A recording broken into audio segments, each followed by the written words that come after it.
So here on the WIX editor, you want to find and choose the specific section that you want to hide on desktop view of your website. So for example, I want to hide on this section of contact. Just click on the specific section. And then after that, you want to go to your top left of your screen and then choose on this dev mode right here. Just click on dev mode. And then you want to tap on turn on dev mode. After that, you want to click again on the section that you want to hide. And then right here at the bottom right of your screen, at this API reference, on default values, you want to choose on this collapse. Just click on it one time. And then after that, you want to go to your top right of your screen and then click on save.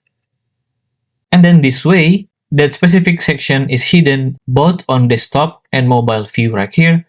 And then if you want this section contact to be still available in mobile view, you want to go to mobile view while you are still in this dev mode.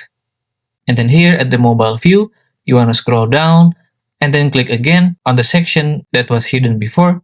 And then on the default values, you want to uncheck on this collapse. And then again, hit on save at the top right of your screen. And then you are good to go. So if you do preview right now, to check if this works or not, just click on this arrow. And then click on preview. Here you can just minimize it. And then as you can see, the section of the contact is still available in the mobile view. But if we go to desktop view right here, by clicking on switch to desktop, and as you can see, the section is gone in the desktop view, only leave us the header and the footer. And then to unhide it, you can just click again on the collapse and then the section will be appear on your desktop. There you go. If you still have any question about WIX, just comment down below and I will try my best to assist and help you guys.